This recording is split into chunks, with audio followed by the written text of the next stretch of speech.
શરૂઆત કરીએ. સૌપ્રથમ તો આપ સૌનો આભાર કરું છું મંડી થર્સડેમાં જે લોકો ઓનલાઈન જોડાયા છે તે લોકોનો પણ હું કેનેડિયન ગુજરાતી ક્રાઇસ્ટ ચર્ચ તરફથી આવકાર કરું છું. હવે આપણે બાઇબલમાંથી અમુક વચનો વાંચીશું. યોહાનની લખેલી સુવાર્તા એનો 13મો અધ્યાય અને 12 થી 15ની કલમ વાંચીશું. એ પ્રમાણે તેઓનો પગ ધોઈ રહ્યા પછી તેણે પોતાના લુગડા પહેર્યા અને ફરીથી બેસીને તેઓને કહ્યું કે મેં તમને શું કર્યું છે તે તમે સમજ્યા છો?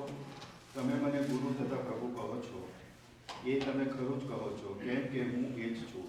માટે મેં પ્રભુએ તથા ગુરુએ જો તમારા પગ ધોયા તો તમારે પણ એકબીજાના પગ ધોવા જોઈએ. કેમ કે જેવું મેં તમને કર્યું તેવું તમે પણ કરો. એ માટે મેં તમને નમૂનો આપ્યો છે. આવો આપણે પ્રાર્થના કરીએ. અમારા પવિત્ર સૈન્યના જીવતા જગતા દેવ યહોવા, અત્યાર સાંજની પળોમાં તમારા પાયાના કરાયા છે. ઈશ્વર પિતા, તમે આખો દિવસ અમારું રક્ષણ કર્યું, અમારી સાથે અને પાસે રહ્યા, અમને સંભાળી બચાવીને રાખ્યા, તે બદલ આભાર માનીએ છીએ. ખરાબ વેધરમાં તમે અમને સહી સલામત તમારા ઘરમાં દોરીને લાવ્યા છો, તે બદલ આભાર માનીએ છીએ. ઈશ્વર પિતા, આ સમયને આશીર્વાદિત કરજો, આ મિટિંગને આશીર્વાદિત કરજો. પિતા, તમારા વચનના સેવક પાસ્ટર પરિમલ જ્યારે તમારા વચનો અમારી મધ્ય લાવે, તમે એને પણ આશીર્વાદિત કરજો અને અમને સમજવું મન આપો કે તમારા વચનો અમે સમજી શકીએ. અમને એક મનના એક ચિંતા કરો. જે લોકો માર્ગમાં છે તેઓ લોકોને પણ સહી સલામત તમારી મધ્ય દોરીને લાવજો. આ સમય ખાસ કરીને અમારા ભૂલપાપ અપરાધોને માફ કરો, તમારા લોહીથી અમને શુદ્ધ કરજો. આજ ટૂંકી વિનંતી પ્રભુ ઈસુ ખ્રિસ્તના નામમાં માંગીએ છીએ. સાંભળવાનું માન્ય કરજો. આમેન. હવે પ્રેઝ વર્શિપમાં જઈશું.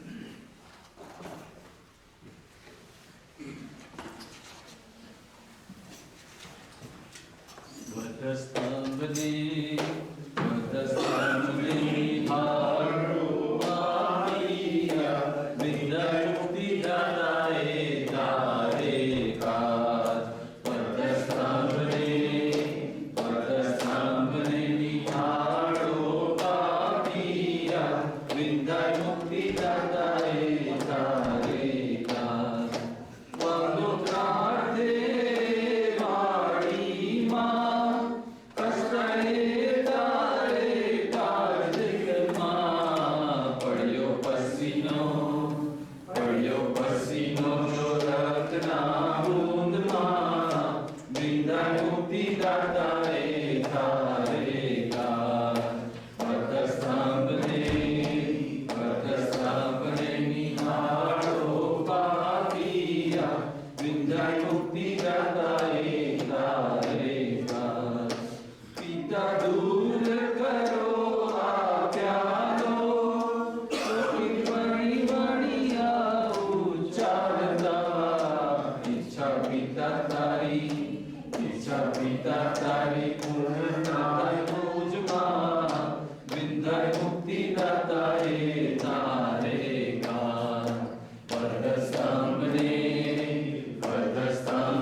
વિંધાય મુક્તિદાતા એકારેકાર.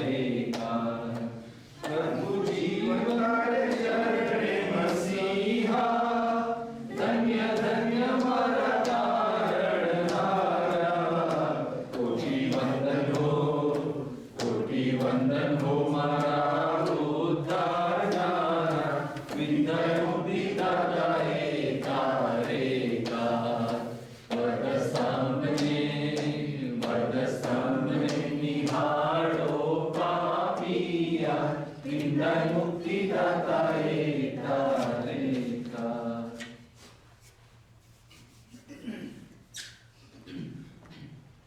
तेरा लहू बड़ा कीमती है प्रभु, तेरा लहू बड़ा कीमती है, तेरा लहू बड़ा कीमती है प्रभु, तेरा लहू बड़ा कीमती है.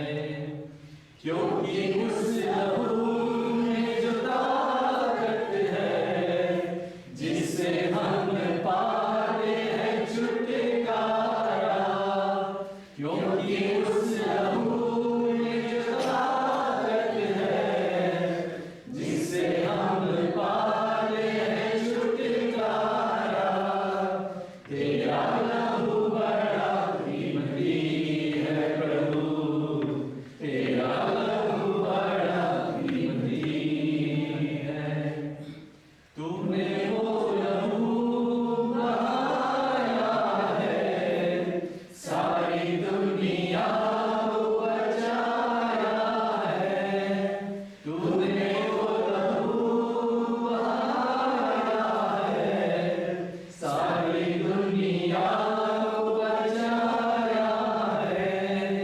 कभी तूने किसी से न कुछ मांगा, कभी तूने किसी से न कुछ चाहा, कभी तूने किसी से न कुछ मांगा, कभी तूने किसी से न कुछ चाहा.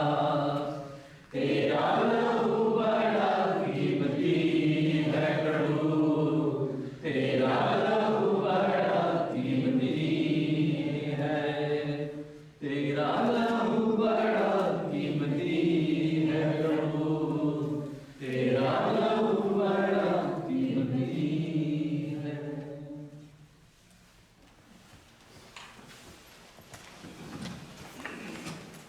તો આપણે સ્ક્રિપ્ચર રીડિંગમાં જઈશું. યોહાનની લખેલી સુવાર્તા તેનો 17મો અધ્યાય 6 થી 26ની કલમ.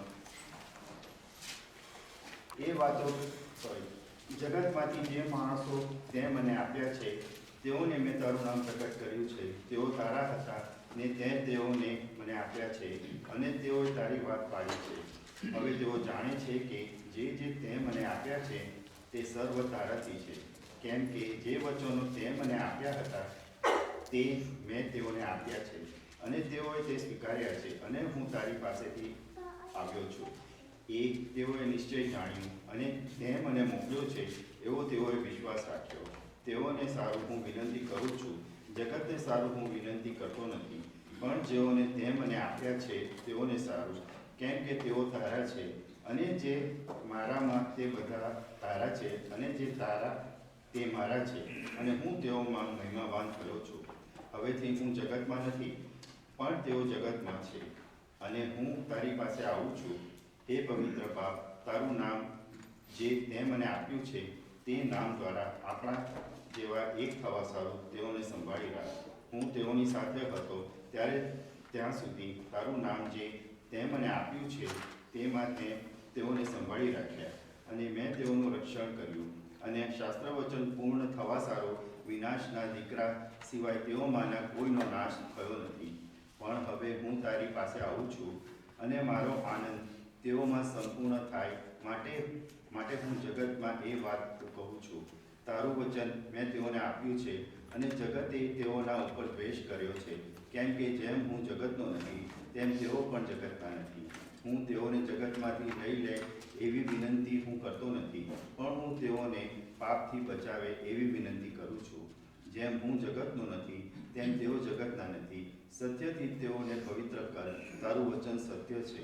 જેમ તે મને જગતમાં મોકલ્યો છે તેમ મેં પણ તેઓને જગતમાં મોકલ્યા છે. તેઓ પોતે પણ સત્યથી પવિત્ર થાય માટે તેઓને સારું હું તેઓને પવિત્ર કરું છું. વળી હું એકલો તેઓને સારું નહીં, પણ તેઓના વચન દ્વારા જેઓ મારા પર વિશ્વાસ કરે છે તેઓને સારું પણ વિનંતી કરું છું કે તેઓ બધા એક થાય. હે બાપ, જેમ તું મારામાં ને હું તારામાં, તેમ તેઓ પણ આપણામાં થાય. તે મને મોકલ્યો છે એવો જગત વિશ્વાસ કરે. જેવા આપણે એક છીએ તેવા તેઓ પણ એક થાય. તે માટે જે મહિમા તે મને આપ્યો છે તે મેં તેઓને આપ્યો છે, એટલે હું તેઓમાં અને તું મારામાં થાય, જેથી તેઓ સંપૂર્ણ થઈને એક થાય, અને જગત જાણે કે તે મને મોકલ્યો છે. અને જેમ તે મારા પર પ્રેમ રાખ્યો છે તેમ તેઓના પર પણ પ્રેમ રાખ્યો છે. એ બાપ, હું એમ ચાહું છું કે જ્યાં હું છું ત્યાં તેઓને તે મને આપ્યા છે તેઓ પણ મારી પાસે રહે, કે મારો જે મહિમા તે મને આપ્યો છે તે તેઓ જુએ. કેમ કે જગતનો પાયો નાખ્યા અગાઉ તે મારા પર પ્રેમ રાખ્યો હતો. એ ન્યાયી બાપ, જગતે તો મને ઓળખ્યો નથી, પણ તે મને ઓળખ્યો છે અને તે મને મોકલ્યો છે એમ તેઓએ જાણ્યું છે. અને મેં તેઓને તારું નામ જણાવ્યું છે અને જણાવીશ, જેથી પ્રેમથી તે મારા પર પ્રેમ રાખ્યો છે તેઓમાં રહે અને હું તેઓમાં રહું. આમેન. હું પાસ્ટર મને વિનંતી કરીશ કે આપણને પ્રભુના વચનોમાં દોરી જાય.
પ્રાર્થના કરીએ.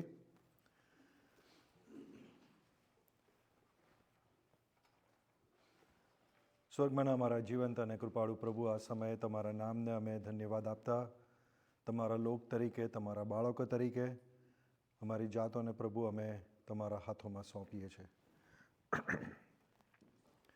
પ્રભુ, અમે તમારું વચન સમજવાને માટે તમારા ચરણોમાં અમારી જાતોને નમાવીએ છીએ અને પ્રાર્થના કરીએ છીએ કે પ્રભુ, જેમ પાઉલ પ્રેરિતે પ્રાર્થના કરી હતી તેમ તમે અમારા અંતરચક્ષુ અને ખોલો, જેથી કરીને પ્રભુ અમે તમારું વચન સમજી શકીએ. આ વિનંતી અમારા વાલા તારણહાર પ્રભુ ઈસુના નામમાં માંગીએ છીએ, માટે સાંભળીને માન્ય કરો. આમેન.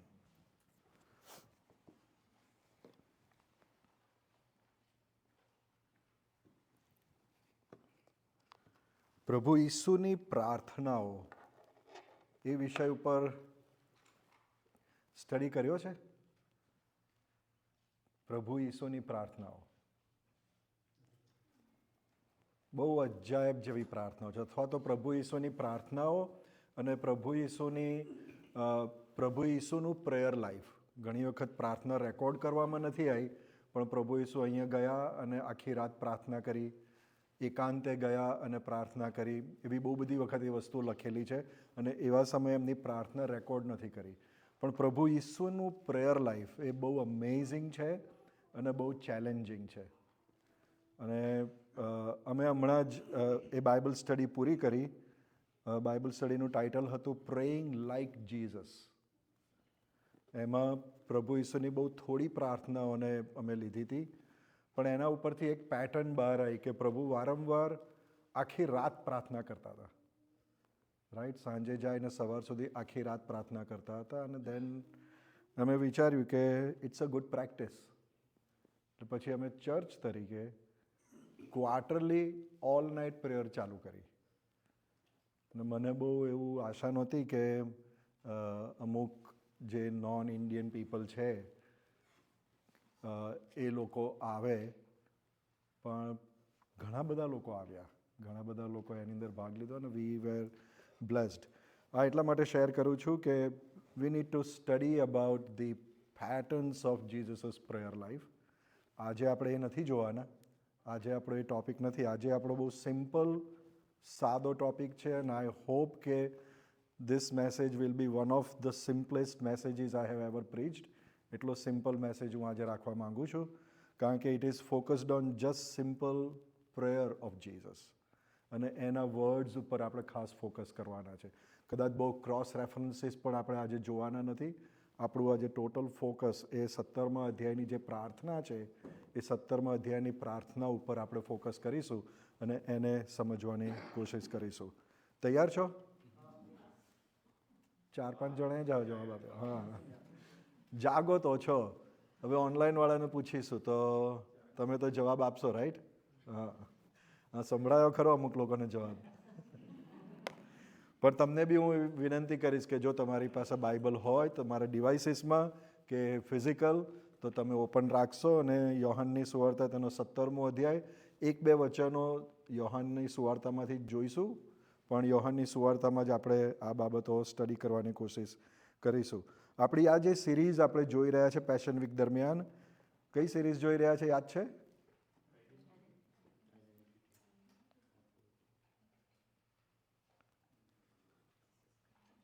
આપણને છે ને કેનેડાની હવા લાગી છે. કેમ એવું કહું છું? કારણ કે ડેનિયલ નામ હોય ને તો એના આખું નામ સાથે નહીં બોલવાનું, એને ડેન કહેવાનું, રાઈટ? એટલે આપણું આખું ટાઇટલ નહીં, ખાલી આઈડેન્ટિટી કહેવાનું, એટલે બધા સમજી જાય. શું છે ટોપિક? નહીં ખબર નહીં. Identity of Jesus Christ, right? Identity of Jesus. અને પછી મેં કીધું હતું કે કોલન, અને પછી શું આવે? Meaning and implication of cross, right? Identity of Jesus, meaning and implication of cross.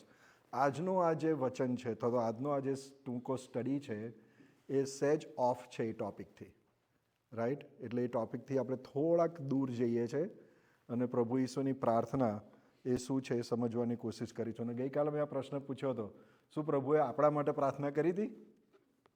Right? આ વચન આપણે વાંચ્યું એમાં બહુ ક્લિયર છે કે યસ, પ્રભુએ બધા વિશ્વાસ કરનાર વ્યક્તિઓને એમની પ્રાર્થનામાં ઇન્ક્લુડ કર્યા છે. અને જ્યારે આપણે કોઈ પ્રાર્થના કરતા હોઈએ ત્યારે આપણી જે ઈચ્છાઓ છે એ પ્રભુની આગળ રજૂ કરીએ. સાચું કે ખોટું? આપણી જે ઈચ્છા છે, કોઈક માંદું હોય તો એના સાજાપણાને માટે પ્રાર્થના કરો, તો આપણે એમ કહીએ કે ભાઈ આપણી ઈચ્છા છે કે એ સાજા થાય. કોઈકની પાસે જોબ ના હોય તો એને જોબ મળે, ઇમિગ્રેશન સ્ટેટસ માટે, એટલે અલગ અલગ સિચ્યુએશનના માટે આપણે પ્રાર્થના કરીએ.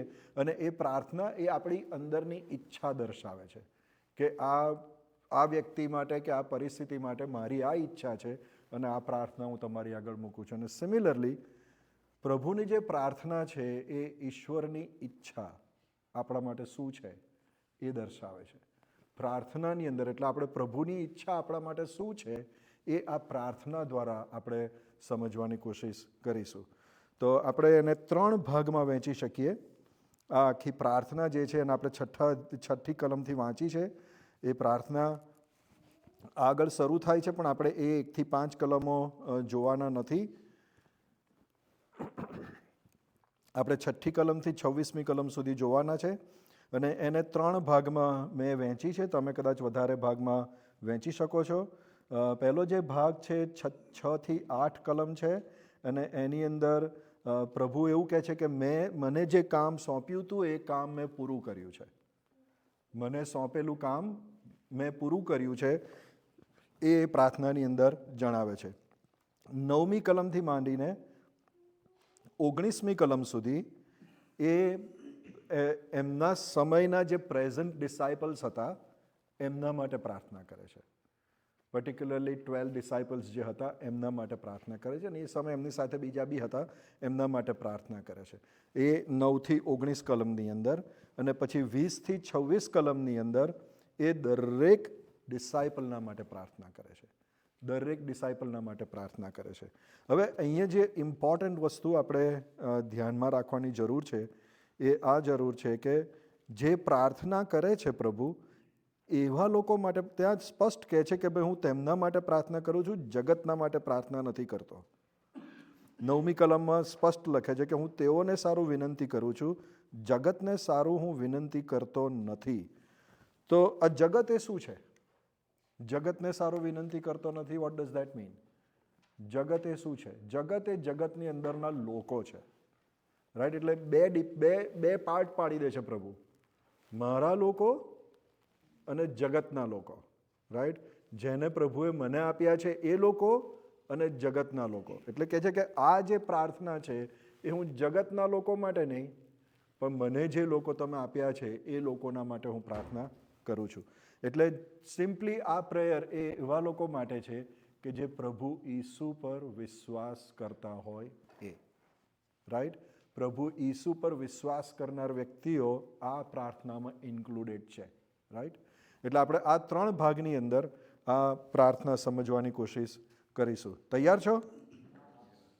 ફરી 4 જ જણાએ જવાબ આપ્યો, અથવા તો મને 4 જણાનો જવાબ સંભળાયો.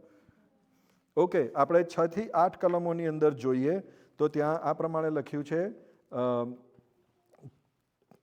6ઠ્ઠી કલમની અંદર, જગતમાંથી જે માણસો તે મને આપ્યા છે તેઓને મેં તારું નામ પ્રગટ કર્યું છે.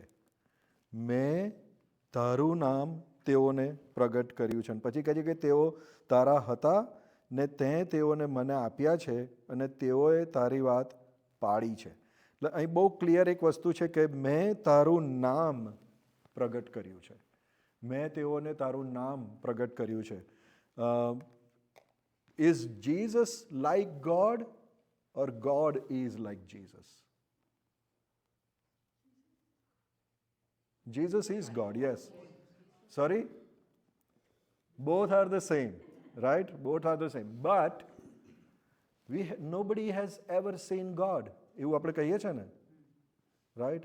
And God came in human form and people saw God in human form. So how Jesus behaved, God will behave like that. How Jesus moved around, God will move around like that. How Jesus will see people, God will see people like that. એટલે આપણા પર્સપેક્ટિવથી Jesus is God and Jesus is revealing God. Right? એટલે આ કલમ જે છે એ પ્રમાણે કહે છે કે મેં તારું નામ પ્રગટ કર્યું છે. એ ખાલી નામ એટલે જીસસ કે જહોવા કે એ નહીં. બાય ધ વે, જહોવા નામ કોનું છે? યહોવા નામ આપણે કહીએ છીએ ને, યહોવા કોનું નામ છે? પિતાનું નામ છે, પુત્રનું નામ છે કે પવિત્ર આત્માનું નામ છે? પિતાનું નામ છે. સાચું? 100%? એટલે પુત્રનું નામ યહોવા નથી, પવિત્ર આત્માનું નામ બી યહોવા નથી. હા, 3 in 1. એમાંથી નામ કોનું પણ યહોવા?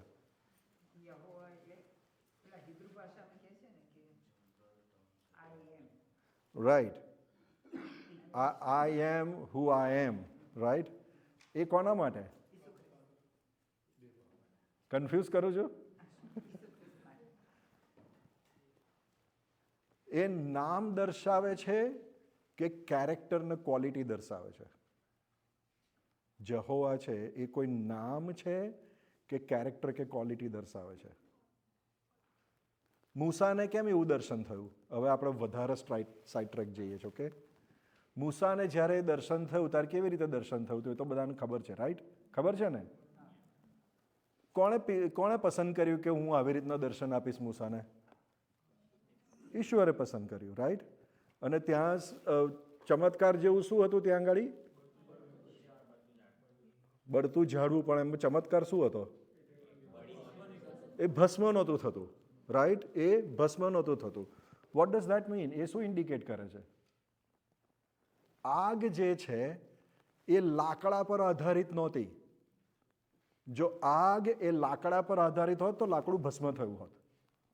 એટલે આગનું એક્ઝિસ્ટન્સ સ્વ એક્ઝિસ્ટન્સ હતું.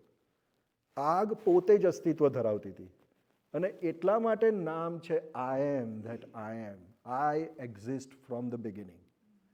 હું શરૂઆતથી જ છું. I exist. મારે બીજા કશાની જરૂર નથી. એટલે it is not a title but a character or attribute of God that applies to all three persons.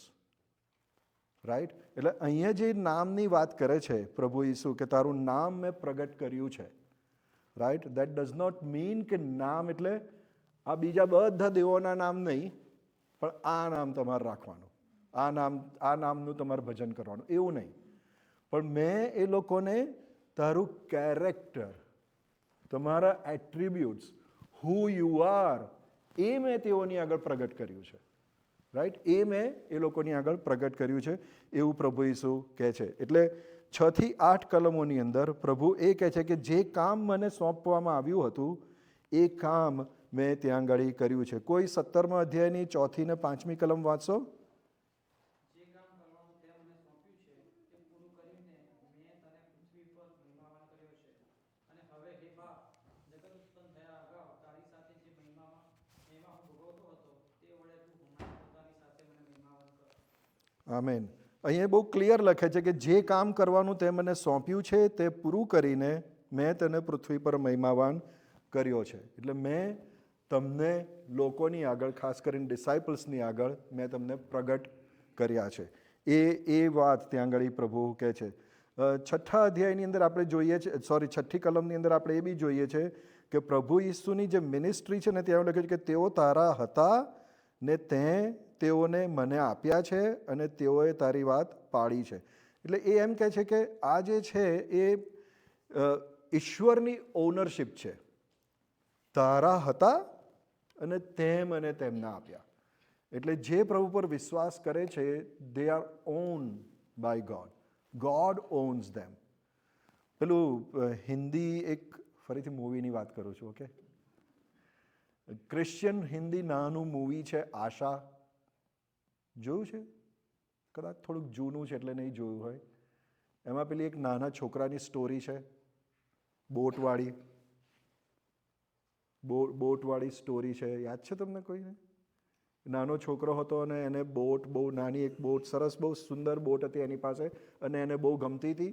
અને એ બોટ જ્યારે વરસાદ પડે એટલે બહાર જઈને બોટ પેલા પાણીમાં મૂકીને રમે.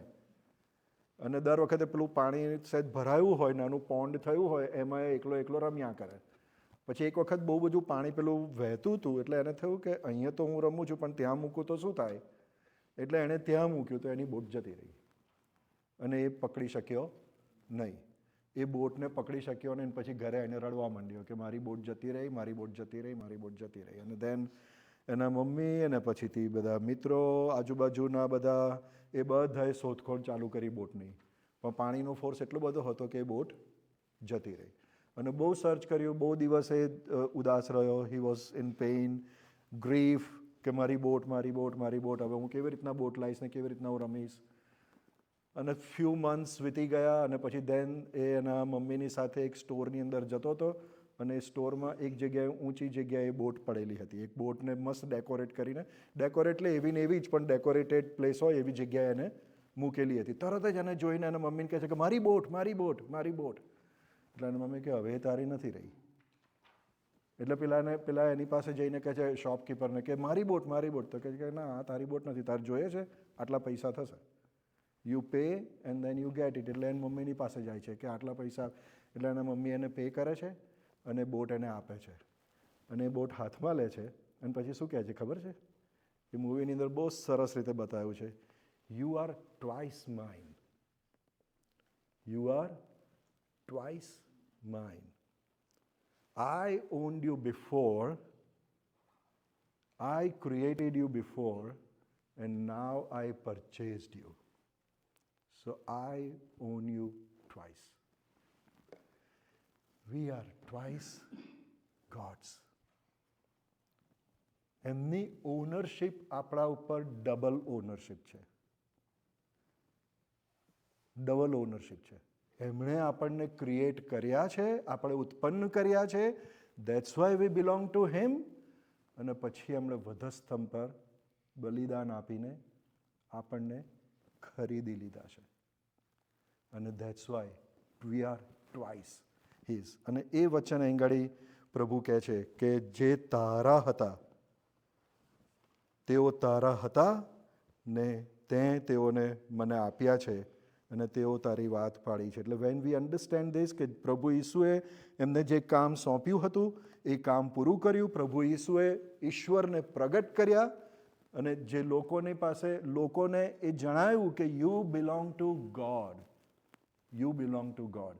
એટલા માટે આપણને એ વાત યાદ રાખવી જોઈએ આપણે કે we don't belong to our own selves. મારી માલિકી મારી પોતાની નથી. જોઈસની માલિકી મારી પોતાની કે જોઈસની નથી. અમારા બાળકોની માલિકી અમારી નથી. We all individually belong to God. અમે ઈશ્વરની પ્રોપર્ટી છીએ. આપણા શબ્દોમાં કહીએ તો we all are God's property. Actually we are not property, પણ સમજવા માટે શબ્દ વાપરું છું, રાઈટ? સમજવા માટે શબ્દ. We all belong to God. We don't belong to our selves. We don't belong to our selves. અને જો હું અને તમે બધા, આપણે બધા પ્રભુના છીએ, પ્રભુની ઓનરશિપ આપણા ઉપર છે, તો how should we live? How should we live? Should we live our lives as if we own our life? We govern our life? Or should we live that God owns our life and God governs our life? This is very important thing કે પ્રભુ ઈસુએ ઈશ્વરને પ્રગટ કર્યા અને કીધું કે what you had given me are yours. અને પ્રભુ સાતમી કલમમાં ત્યાં એવું લખે છે કે હવે તેઓ જાણે છે કે જે તે મને આપ્યા છે તે સર્વ તારાથી છે, કેમ કે જે વચનો તે મને આપ્યા હતા તે મેં તેઓને આપ્યા છે અને તેઓએ તે સ્વીકાર્યા છે અને હું તારી પાસેથી આવ્યો છું. એ બહુ સરસ વર્ડ પ્લે છે ગ્રીકની અંદર. એ વર્ડ પ્લે લોગોસ અને રેમાની વચ્ચે છે. યોહાનની સુવાર્તામાં શરૂઆતની કલમોમાં જ લખે છે કે શબ્દ સદે થઈને આપણામાં વસ્યો, રાઈટ? અને પહેલી કલમમાં શું લખે છે? દેવ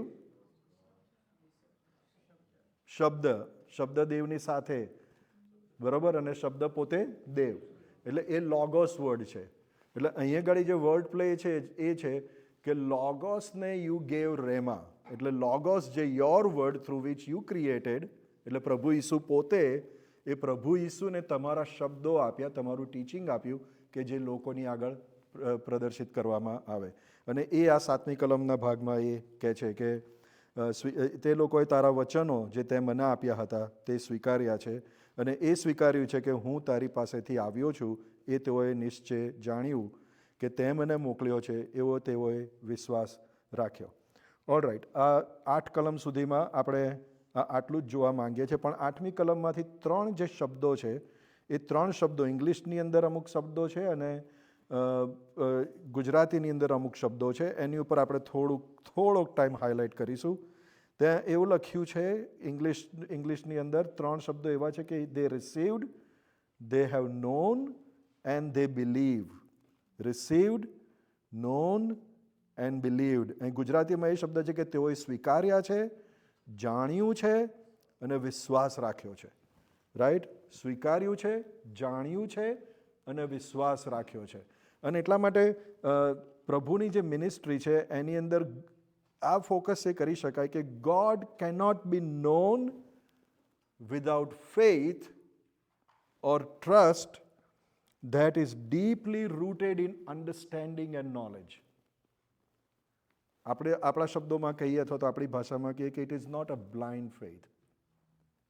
it is not a blind faith. Blind faith કોને કહેવાય ખબર છે? બ્લાઇન્ડ ફેથ કોને કહેવાય? હું ફ્યુચર જોતો નથી, મને ખબર નથી કે હવે શું થવાનું છે, but I know the God I trust, I know my Lord. એટલે I put complete trust in that and move in that direction which future I don't know. Right? મને કશું દેખાતું નથી, મને કશી ખબર નથી, but by faith I walk. અને એ ફેથ પ્રભુ ઉપર રાખું છું. એ ફેથ બ્લાઇન્ડ નથી, કારણ કે this is experiential. I have experience that faith. It is not an intellectual exercise. એ ખાલી ઇન્ફોર્મેશન નથી, રાઈટ? એ ઇન્ફોર્મેશન તો ગાંધીજી બી માનતા હતા, રાઈટ? ગાંધીજી બી માનતા હતા કે Jesus is a good teacher અને આ બધું જ. But he did not come into those terms કે he is the only saviour and he is only God. એટલે we are not talking about information. એટલે એ જે બિલીફની અહીં આગળ જે વાત કરી છે એ છે કે વી વિલ ટ્રસ્ટ હિમ. અને એ ટ્રસ્ટ શાના ઉપર છે? અન્ડરસ્ટેન્ડિંગ ઉપર આધારિત છે અને નોલેજ ઉપર આધારિત છે. અને એટલા માટે ઈશ્વરના વચનનો સ્ટડી બહુ અગત્યનો છે. ઈશ્વરના વચનનો સ્ટડી એટલા માટે અગત્યનો છે કે જેમ જેમ આપણે ઈશ્વરના વચનનો સ્ટડી કરીએ છીએ એમ એમ આપણને વધારે ને વધારે સમજણ પડે છે. અને જેમ જેમ આપણને વધારે સમજણ પડે છે એમ એમ આપણે વધારે વિશ્વાસ પ્રભુ પર મૂકી શકીએ છીએ. એમ એમ આપણે પ્રભુને વધારે જાણી શકીએ છીએ, પ્રભુને વધારે સમજી શકીએ છીએ. એટલે ઈશ્વરના વચનો વાંચવા અને ઈશ્વરના વચનોનો અભ્યાસ કરવાનો, જેથી કરીને આપણે ઈશ્વરને વધારે ઓળખી શકીએ, ઈશ્વરને વધારે જાણી શકીએ અને જેથી કરીને આપણો વિશ્વાસ એમના ઉપર છે એ વિશ્વાસ આપણે વધારતા ને વધારતા જ જઈએ. એટલે એ ઇમ્પોર્ટન્ટ આસ્પેક્ટ જે 8મી કલમમાં છે એ તમારી આગળ રજૂ કરવાની ઈચ્છા રાખતો. તો હવે આપણે સેકન્ડ પાર્ટની અંદર જઈએ છીએ. 9 થી 19 કલમની અંદર બહુ સ્પેસિફિક પ્રેયર ત્યાં આગળ નોંધવામાં આવી છે. 9મી અને 10મી કલમની અંદર ત્યાં લખ્યું છે કે children of God belong to the father through son. 9મી અને 10મી કલમમાં એવું લખે છે કે જગતને સારું હું વિનંતી કરતો નથી, પણ જેઓને તે મને આપ્યા છે તેઓને સારું, કેમ કે તેઓ તારા છે અને જે મારા તે બધા તારા છે અને જે તારા તે મારા છે અને હું તેઓમાં મહિમાવાન થયો છું. આ ફોકસ છે કે these are children of God, those who belong to Father through Son and also in the Holy Spirit. અહીંયા ગાડી 11મી કલમમાં આપણે આવીએ તો 11મી કલમમાં ફરીથી નામની વાત કરવામાં આવી છે. 11 અને 11મી કલમમાં હવેથી હું જગતમાં નથી પણ તેઓ જગતમાં છે અને હું તારી પાસે આવું છું. હે પવિત્ર બાપ, તારું નામ જે તે મને આપ્યું છે તે નામ દ્વારા આપણા જેવા એક થવા સારું તેઓને સંભાળી રાખ.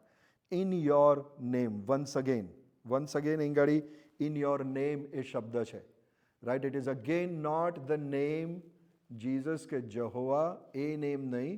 યસ, એ નેમ, બટ એની પાછળ જે પ્રભુનું ટોટલ કેરેક્ટર છે એ આખું સમાયેલું છે, રાઈટ? એટલે નામને આપણે ખાલી નામ સાથે ના એ જોઈએ, નાઉન જે છે એને જ ખાલી ના જોઈએ, પણ નામની પાછળ આખું જે પ્રભુનું કેરેક્ટર સમાયેલું છે એ કેરેક્ટરની અંગાડી આખી વાત કરે છે કે જેથી હું પણ તેઓ જગતમાં છે. એ પવિત્ર તારું નામ જે તે મને આપ્યું છે તે નામ દ્વારા, રાઈટ? એટલે by God's authority and by God's character.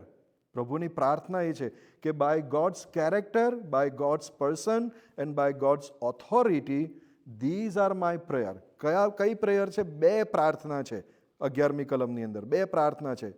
તેઓને સંભાળી રાખ અને તેઓને એક થવા સારું. આપણા જેવા એક થાય અને તેઓને સંભાળી રાખ. આપણા જેવા એક થાય અને તેઓને સંભાળી રાખ. Keep them in your name. ઇંગ્લિશમાં એવું લખેલું છે કે keep them in your name. હવે અહીંયા જે છે એ કોન્સેપ્ટ એ છે કે એક થવું એટલે શું? What is unity? Make them one as we are one. એટલે પ્રભુ બહુ ક્લિયરલી ખાલી એટલું નથી કહેતા કે મેક ધેમ વન. ખાલી એટલું કીધું હોત કે મેક ધેમ વન તો એના જાતના મિનિંગ થઈ શકે, પણ make them one as we are one એટલે બાઉન્ડ્રી આપી દીધી, એટલે બાર આપી દીધો કે ભાઈ શું બાર છે, યુનિટી શું છે. જો યુનિટી અને એકતાની કંઈક વાત કરતા હોય અને યુનિટી એકતા જોવી હોય તો ક્યાં જવાનું? ટ્રિનિટીની અંદર જવાનું યુનિટીની એકતા માટે, રાઈટ? ટ્રિનિટીની અંદર જવાનું. ઈશ્વર પિતા, પુત્ર અને પવિત્ર આત્માની વચ્ચે જે અદમ્ય એકતા છે એ એકતા એ આપણું ગોલ છે.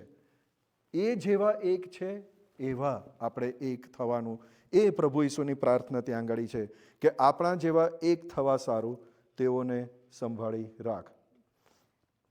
હવે અહીંયા ગાડી આજે પ્રભુની ફેલોશિપ અને રિલેશનશિપની આપણે વાત કરી યુનિટીની અંદર કે નથી કરી? હજી નથી કરી આપણે. એટલે ટ્રિનિટીની અંદર જે યુનિટી છે એ યુનિટીનો બોન્ડ શું છે? What is the bond of that unity? એ કયા બોન્ડથી એ યુનિટી છે? ટ્રિનિટીની અંદર જે યુનિટી છે એ કયા બોન્ડથી છે?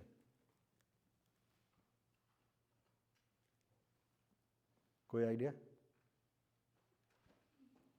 મને ઘણા બધા નામ આવડે જ નહીં. નામ દઈને પૂછવું છે? હા હા કે ના? હા હા ના ના, આપણે કોઈનું નામ નથી દેવાના, રાઈટ? ગઈકાલે મેં ઇસ્લામની વાત કરી હતી કે ઇસ્લામમાં પ્રેમની વાત નથી, રાઈટ? અને જો જગતની અંદર પ્રેમ હોય નહીં તો શું? તો આપણે કોઈ અત્યારે જીવતા ના હોત. જો પ્રેમ જગતમાં ના હોત અને જો પ્રભુનો પ્રેમ ના હોત તો આપણે કોઈ અત્યારે જીવતા ના હોત. અને પ્રેમ એ એવી ક્વોલિટી છે કે એકલા પ્રેમ ના થાય, કાં તો કોઈ વસ્તુ કે કોઈ વ્યક્તિ જોઈએ, રાઈટ? અને જો God is only one person,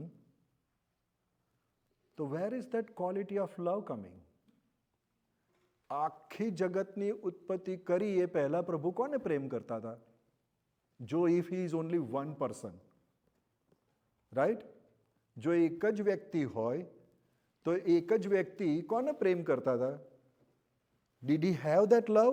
he had that love for himself? No. અથવા તો એવું કહેવાય કે પછીથી એમણે પૃથ્વી ઉત્પન્ન કરી, એન્જલ્સ ઉત્પન્ન કર્યા, and then love was added to his character. That does not make sense. એટલે ઈશ્વરના જે બી એટ્રીબ્યુટ્સ છે એ દરેક એટ્રીબ્યુટ્સ એ ઇટર્નલ હોવા જોઈએ. પ્રભુમાં કશું ઉમેરી શકાય નહીં અને પ્રભુમાંથી કશું પાછું ખેંચી શકાય નહીં. નહીં પેલી કલમ કે ન બદલાનાર ઈશ્વર છે.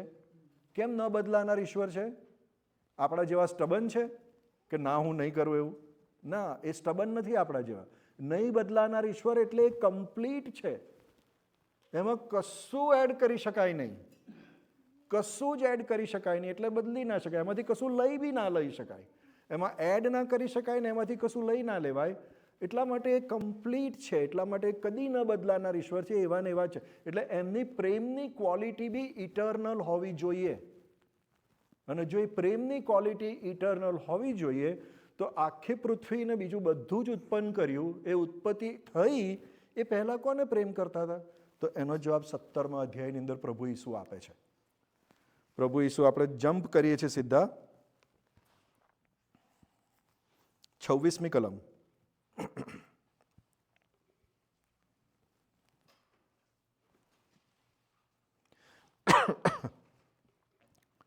26મી કલમમાં આવું લખ્યું છે કે અને મેં તેઓને તારું નામ જણાવ્યું છે અને જણાવીશ, જેથી જે પ્રેમથી તે મારા પર પ્રેમ રાખ્યો છે તે તેઓમાં રહે.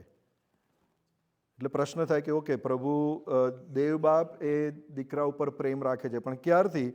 તો એનો જવાબ 24મી કલમમાં છે. 24મી કલમમાં એવું લખ્યું છે, હે બાપ, હું એમ ચાહું છું કે જ્યાં હું છું ત્યાં જેઓને તે મને આપ્યા છે તેઓ પણ મારી પાસે રહે, કે મારો જે મહિમા તે મને આપ્યો છે તે તેઓ જુએ, કેમ કે જગતનો પાયો નાખ્યા અગાઉ તે મારા પર પ્રેમ રાખ્યો હતો. ક્લિયર?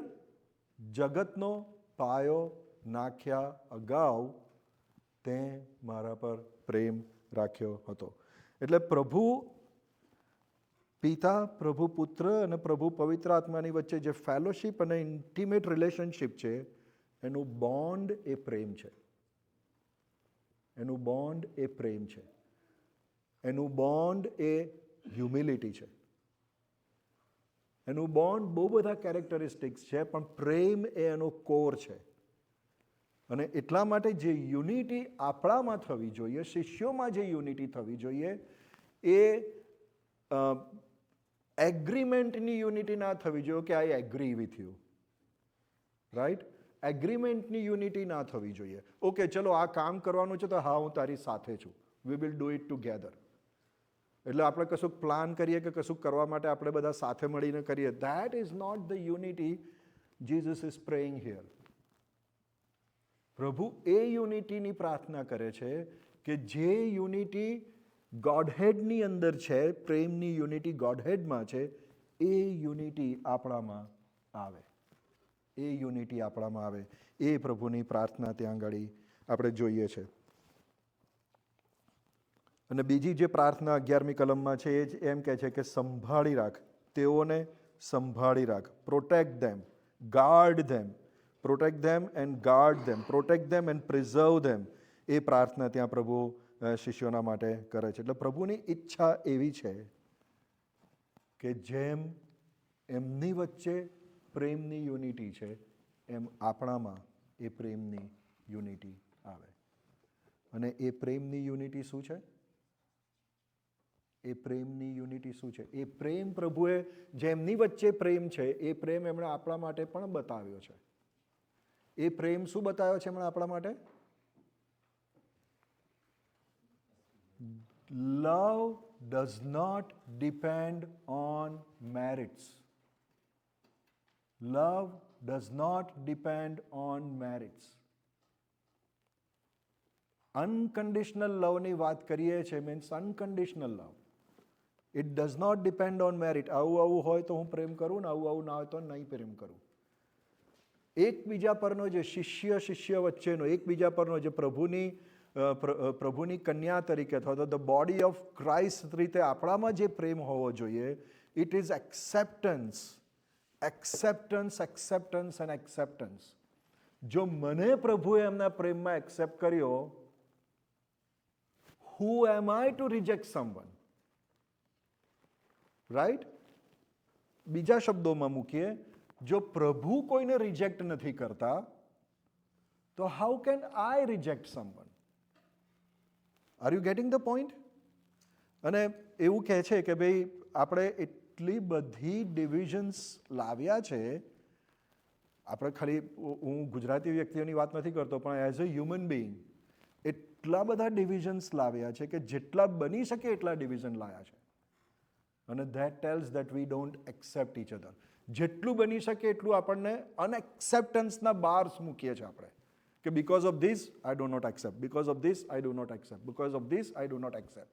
અનએક્સેપ્ટન્સના બાર્સ બનાવીને આપણે મૂકી દઈએ છીએ અને પછી છેલ્લે બધી બાઉન્ડ્રી મૂકીએ અને પછી એવું જ લાગે કે કોઈ જ રહ્યું નથી.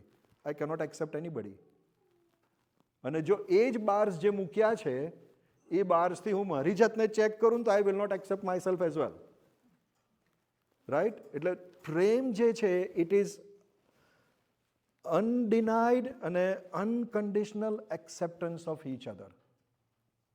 આપણે જેવા છીએ તેવા. હવે જે લોકોના લગ્ન થઈ ચૂક્યા છે, તમને બે જણને નહીં પૂછું, તમારું તો હમણાં જ લગ્ન થયું છે એટલે ખબર નહીં. પતિ અને પત્ની એકબીજાને બદલી શકે? ટ્રાય બી ના કરશો. રાઈટ? ટ્રાય બી નહીં કરવાનો. That is love. Love is not that હું જેવો છું ને એવું તારે બનવાનું. રાઈટ? હું જેવો છું ને એવું તારું બનવાનું. મને આ ગમે છે ને તો આ કરવાનું, મને આ ગમે છે ને તો આ કરવાનું. રાઈટ? અત્યારે મેરેજ સેમિનાર નથી ચલાવતા એટલે વધારે આગળ નહીં જઈએ, પણ love is that. Love is that that I don't want that person to change according to my wishes. See, પ્રભુનો પ્રેમ શું છે? પ્રભુ એવું કીધું કે સારું ચલો હવે હું તમને બધાને પ્રેમ કરીશ, પણ બધાએ કાલ્વરીના વધસ્તંભ પર જવાનું, બધાએ મરી જવાનું વધસ્તંભ પર, અને પછી જો જીવતા થઈને પાછા આવો ને તો હું તમને એક્સેપ્ટ કરીશ. કીધું હોત એવું તો ના, પ્રભુ એવું ના કીધું. એમનો પ્રેમ એ છે કે હી નોઝ કે આપણે નહીં કરી શકવાના. હી નોઝ કે આપણી પાસે કેપેસિટી નથી. That's why in order to accept us he went there. And he accepted us. એટલે આ યુનિટી અને આ પ્રેમની પ્રાર્થના ત્યાં આગળ પ્રભુ કરે છે. અને બહુ ક્વિકલી આપણે 13મી કલમની અંદર જવા માગીએ છીએ, કારણ કે સમય જલ્દી થઈ રહ્યો છે. ત્યાં એવું લખ્યું છે કે then they have my joy fulfilled in them. 13મી કલમની અંદર આવું લખ્યું છે કે પણ હવે હું તારી પાસે આવું છું અને મારો આનંદ તેઓમાં સંપૂર્ણ થાય માટે હું જગતમાં એ વાતો કહું છું. There is a big difference between joy and happiness. બહુ મોટો ડિફરન્સ છે. જોય એન્ડ હેપીનેસની વચ્ચે બહુ મોટો ડિફરન્સ છે. અને પ્રભુ ઈસુ અહીં એવી પ્રાર્થના કરે છે કે આઈ પ્રે દેટ દે હેવ માય જોય, એટલે પ્રભુ ઈસુનો જોય ફુલફિલ્ડ ઇન અસ. આપણામાં પ્રભુ ઈસુનો જે આનંદ છે એ પૂર્ણ થાય, એ પ્રભુની પ્રાર્થના છે. આપણે પ્રભુના આનંદની પાછળ દોડીએ છીએ કે આપણે આપણી પોતાની હેપીનેસની પાછળ દોડીએ છીએ? શાની પાછળ દોડીએ છીએ? Happiness is always external. Happiness જે છે ઇઝ ઓલવેઝ એક્સટર્નલ. આપણી પાસે શું છે એનાથી આપણે હેપી થઈએ છીએ. આપણે કઈક જગ્યાએ જઈએ છીએ એ જોઈને આપણે હેપી થઈએ છીએ, રાઈટ? એટલે happiness is always external, but joy is always internal. આનંદ જે છે એ બહારની દુનિયા ઉપર આધાર નથી રાખતો. It depends in me, it is inside. અને જોય કેવો છે? એ જે આનંદ છે એ આનંદ છે કે બહાર સફરિંગ હોય, but I know that God is with me, I will be in joy. નવા કરારની અંદર એ છે કે પાઉલ પ્રેતને એ લોકોને પિત્તરને એમને જ્યારે બંદીખાનામાં નાખ્યા ત્યારે એ લોકો શું કરતા હતા? વર્શિપ કરતા હતા, ગીતો ગાતા હતા. જોય ઓફ ધ લોર્ડ. સિચ્યુએશન શું છે? તમે એક્સટર્નલી જુઓ તો પ્રિઝનમાં છે. How can you sing? How can you sing? Right? એટલે પ્રભુની એ પ્રાર્થના છે કે મારો આનંદ તેઓમાં સંપૂર્ણ થાય. મારો આનંદ, પ્રભુ ઈસુનો આનંદ. ગોડ, પ્રભુ ઈસુ with joy went to the cross. એમનો આનંદ જે છે, એમને બીજી એક પ્રાર્થના છે, એમાંથી એક ફ્રેઝ લઉં છું. અને એ પ્રાર્થનાનો જે એ ફ્રેઝ છે ને, that will help us to understand પ્રભુનો આનંદ શું છે. મારી ઈચ્છા નહીં, પણ તમારી ઈચ્છા પ્રમાણે થાવ. પ્રભુનો આનંદ, પ્રભુનો પોતાની ઈચ્છા પૂર્ણ કરવામાં એમનો આનંદ હતો. મારી ઈચ્છાઓ પૂરી થાય એમાં મને આનંદ મળે, ડેફિનેટલી, રાઈટ? એમાં આનંદ મળે ને? પણ હું આ બાજુ જોઉં છું, આ બાજુ કોઈ કશું જવાબ નહીં આપતું. આનંદ મળે ને? મારી ઈચ્છા પૂરી થાય તો મને આનંદ મળે, રાઈટ? પણ પ્રભુ એમ કહે છે કે મારો આનંદ તમારામાં સંપૂર્ણ થાય. આપણે એવું નથી કહેતા કે ભાઈ આપણે આનંદ ના કરીએ, રાઈટ? બિરયાની ખાઈને આનંદ કરવાનો, વાંધો નહીં, right? That is good, that is good. બીજી કશીક બાબતમાં આનંદ આવતો હોય, ક્રિકેટ રમીને આનંદ આવતો હોય, ગુડ. હવે હું નહીં રમી શકતો પણ જોઈને આનંદ માનું છું, રાઈટ? એટલે એવી બધી બાબતમાં આનંદ આવતો હોય એને આપણે છોડી દેવાની જરૂર નથી, પણ ત્યાં સુધી લિમિટેડ રહેવાનું નથી. આપણે ગ્રો એ જગ્યાએ થવાનું છે કે પ્રભુનો આનંદ મારામાં સંપૂર્ણ થાય. 2 વર્ષ ક્રિકેટ રમવા ના મળે તોય હું પ્રભુમાં આનંદિત હોઉં. 2 વર્ષ સુધી બિરયાની ખાવા ના મળે તો હું પ્રભુમાં આનંદિત હોઉં. થાય એવું? 2 વર્ષ સુધી નોનવેજ ખાવાનું ના મળે, ખાલી બિરયાનીની તો વાત છોડો. થઈ શકે? દુઃખની રગ પકડી એમ? આપણે આનંદની વાત કરીએ છીએ, ક્યાં દુઃખની વાત છે? તમને ખબર છે અમે હિંમતનગરમાં રહેવા માટે ગયા હતા, હું અને જોઈસ. ત્યારે પ્રિન્સ જન્મ્યો નહોતો એ વખતે. અને અમે ઘર શોધતા હતા ભાડે. તો હિંમતનગરમાં અમારે જે એરિયામાં ઘર જોઈતું હતું ત્યાં અમે ઘરે ઘરે જઈને નોક કરી અને પૂછીએ કે is this house for rent, is this house for rent, is this house for rent. અને પછી એક ઘર મળ્યું અને એમણે કીધું કે 2 શરતે તમને ઘર આપીશું. કારણ કે એ લોકો પૂછે કે તમે શું કરો છો, એટલે હું એમને કહું કે આવી રીતના ક્રિશ્ચિયન ઓર્ગેનાઇઝેશન છે અને એની અંદર હું કામ કરું છું એ રીતના. એટલે એ બે શરતો મૂકી. પહેલી શરત, મારા ઘરમાં કોઈ મિશનનું કામ નહીં કરવાનું. એટલે મેં કીધું કે હા નહીં કરું, પણ મેં કીધું 2 વસ્તુ તો હું કરીશ. તો કે શું? મેં કીધું કે અમે ત્યાં પ્રાર્થના માટે મળીએ કે બીજા બધા લોકો અમે ભેગા થઈને, હા એનો વાંધો નથી, તમે બધા ભેગા થઈને બાઇબલ સ્ટડી કરો એનો વાંધો. મેં કીધું એ જ અમારું કામ છે, કશો વાંધો નહીં, ચાલો. એટલે પછી અમે બાઇબલ સ્ટડીને એના માટે ત્યાં મળતા હતા અને એમને એમાં કોઈ વાંધો નહોતો. બીજી શરત હતી, મારા ઘરમાં નોનવેજ બનાવવાનું નહીં અને બહારથી લઈને ખાવાનું નહીં અને બહારથી લાવીને બી ખાવાનું નહીં. ઇન્ટરેસ્ટિંગલી અમારા કિચનનો પાછળનો દરવાજો એવો હતો કે એ લોકો એ ઉપર રહેતા હતા ને અમે નીચે રહેતા હતા, તો એ ઉપરથી એની ટાઈમ આવીને સીધા જોઈસને પૂછે કશું જ નહીં, એની ટાઈમ આવીને ઢાંકણા ખોલીને જો શું બનાવ્યું છે, એની ટાઈમ એની ડે. અને બીકોઝ વી સેડ યસ, અમે ત્યાં 2 વર્ષ સુધી નોનવેજ ના બનાવ્યું અને અમે એ ઘરે નોનવેજ ના ખાધું. અમારે ઘેર જતા હતા ત્યારે ખાધું, રાઈટ, પણ એ ઘરે અમે નોનવેજ ના ખાધું. મારો જે પોઈન્ટ છે કે હેપીનેસ જેની અંદર હોય એના પૂરતા આપણે લાઈફને સીમિત ના રાખીએ. But the Joy of the lord, જે પ્રભુનો આનંદ છે એ આપણામાં પૂર્ણ થાય. એ પ્રભુનો આનંદની આગળ આ કશું જ નથી.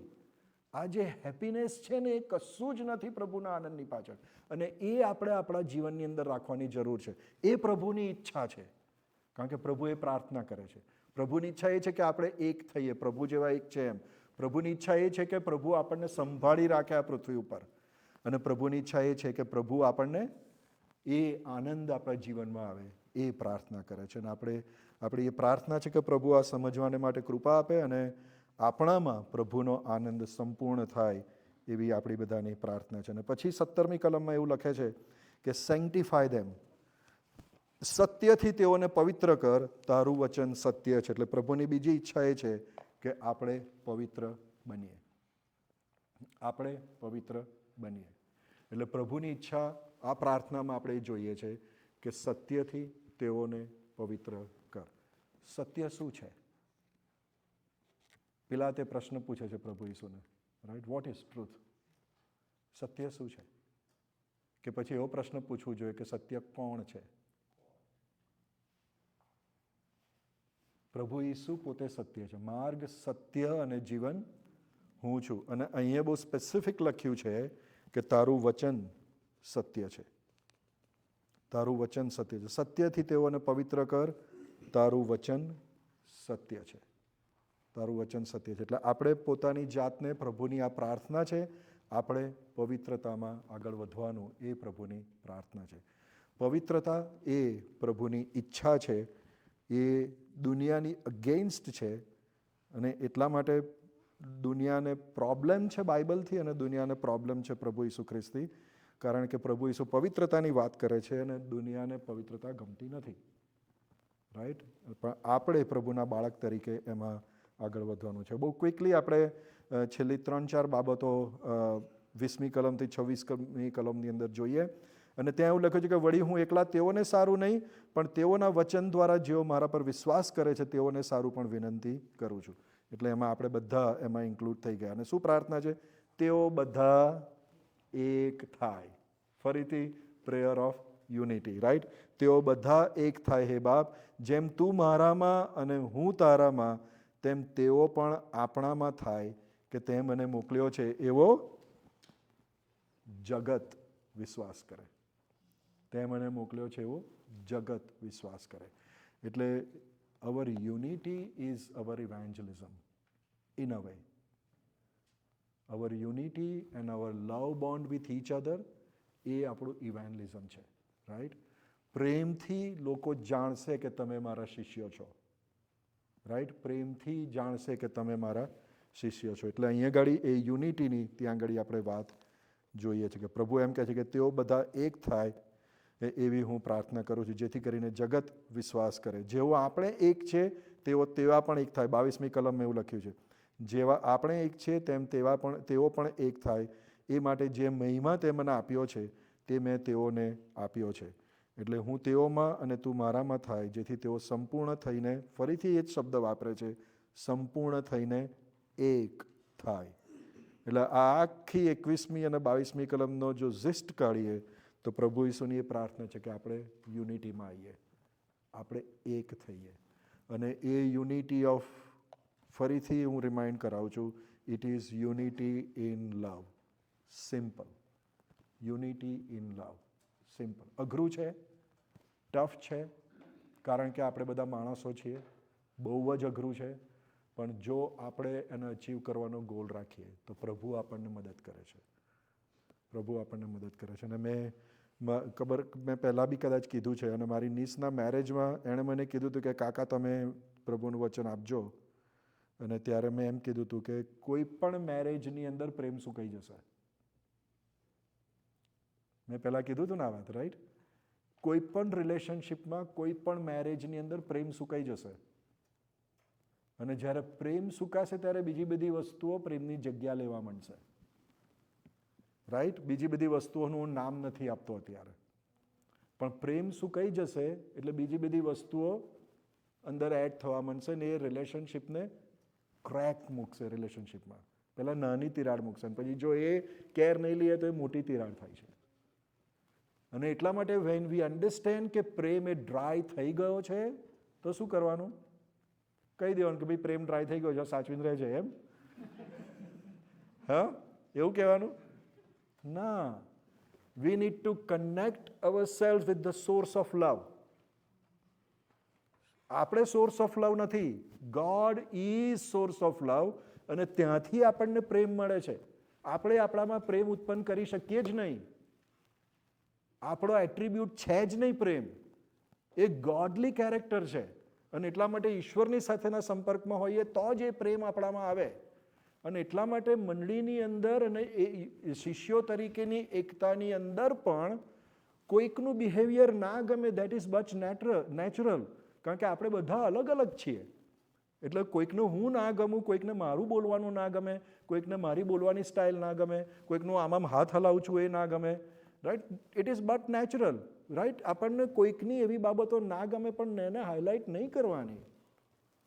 હાઇલાઇટ શું કરવાનું? કે પ્રભુએ મને પ્રેમ કરવાનું કીધું છે ને I will love that person.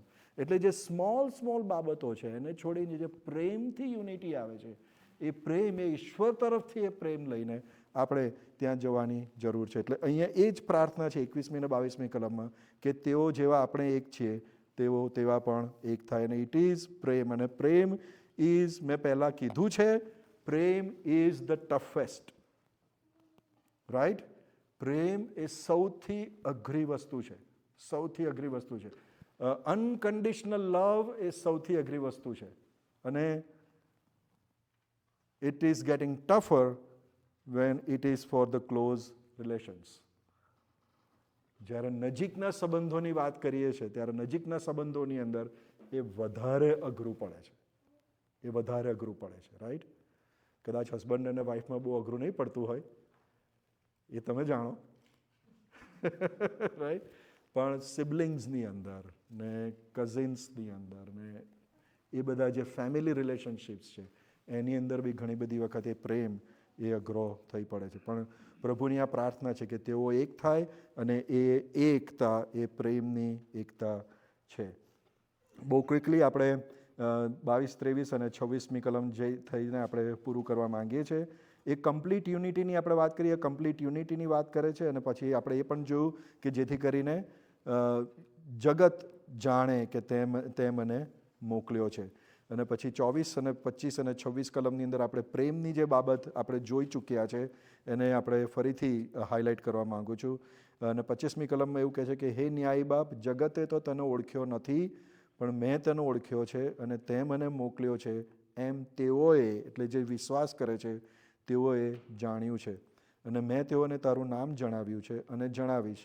અને જે પ્રેમથી તે મારા પર પ્રેમ રાખ્યો છે તે તેઓમાં રહે અને હું તેઓમાં રહું. એટલે અબાઇડિંગ ઇન ક્રાઇસ્ટ, અબાઇડિંગ ઇન હિમ, જે 15મા અધ્યાયથી આખો ટોપિક ચાલુ કરે છે પ્રભુ. નહીં દ્રાક્ષાવેલા અને ડાળીની વાત કરે છે, અને અબાઇડ ઇન મી. રાઈટ? એ જે એગ્રીકલ્ચર પિક્ચર આપે છે પ્રભુ, એગ્રીકલ્ચર આખું મોડ આપે છે કે ભાઈ થડની અંદર ડાળી જોડેલી હોય ને તો જ એ જીવતી રહી શકે, રાઈટ? એ થડમાંથી એ ડાળીને કાપી નાખે તો જીવતી ના રહી શકે. અને એટલા માટે વી નીડ ટુ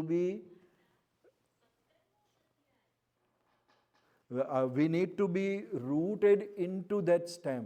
આપણે એ જે દ્રાક્ષાવેલો છે એની અંદર આપણે રહેવાનું છે, અને તો આપણને એ રસ મળશે, તો એમાં જે ફ્લો છે એ આપણામાં આવશે, અને તો એમાંથી જે ફ્લો છે આપણામાં આવશે ને પછીથી એ ફ્લો ફળ તરીકે બહાર આવશે. એટલે સિમ્પલી વસ્તુ એ છે કે પ્રભુ એમ કહે છે કે આપણે જેમ એક છીએ એમ તું તેઓને એક કર, અને એ તેમાં રહેવા સિવાય શક્ય નથી. પ્રભુની અંદર રહ્યા સિવાય એ શક્ય નથી. અને એટલા માટે આ જે પ્રાર્થના છે એ પ્રભુની ઈચ્છા દર્શાવે છે કે પ્રભુના નામની અંદર જે એમનું કેરેક્ટર છે એની અંદર પ્રભુ આપણને એક કરે, આપણને સંભાળે, પ્રભુ આપણામાં એમનો આનંદ મૂકે, પ્રભુનો આનંદ આપણામાં ફૂલફિલ થાય. 15મી કલમમાં આપણે છોડી દીધું છે, પણ તમે ચેક કરશો 15મી કલમમાં એવું કહે છે કે પાપથી તેઓને બચાવે, keep them from the evil one, એ પ્રભુની ઈચ્છા છે. પવિત્રતા એ પ્રભુની ઈચ્છા છે. અને યુનિટી બહુ રિપીટેડલી આ બંને પ્રાર્થનાની અંદર પ્રભુની ઈચ્છા તરીકે બહાર આવે છે. અને we will commit ourselves to God so that પ્રભુની આ જે પ્રાર્થના છે એ પ્રાર્થના આપણા વ્યક્તિગત જીવનોની અંદર, આપણા કૌટુંબિક જીવનોની અંદર અને આપણી મંડળીની લાઈફની અંદર આ પ્રભુની પ્રાર્થના આપણામાં પૂર્ણ થાય એ આપણા બધાની ઈચ્છા અને પ્રાર્થના છે. પ્રાર્થના કરીએ.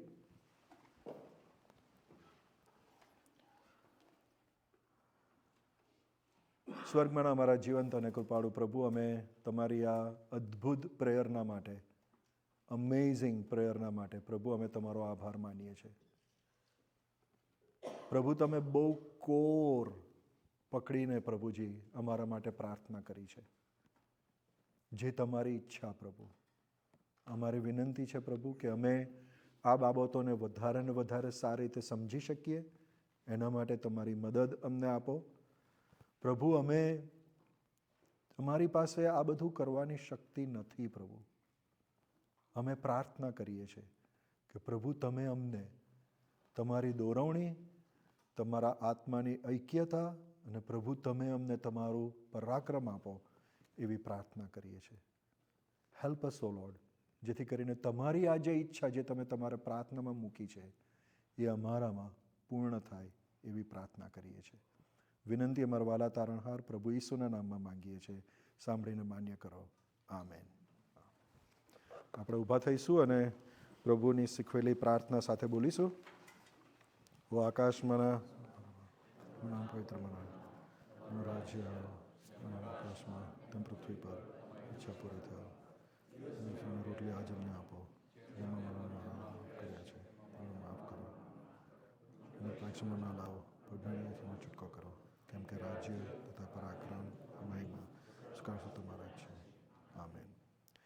હવે જે તમને ઠોકર ખાતા બચાવવા અને પોતાના ગૌરવની સમક્ષ તમને પરમાનંદ સહિત નિર્દોષ રજૂ કરવા સમર્થ છે, એટલે આપણા તારણહાર જે એકલા ઈશ્વર, તેમને ગૌરવ, મહત્વ, પરાક્રમ તથા અધિકાર અનાદિકાળથી હમણાં તથા સર્વ સદાકાળ હોજો. આમેન.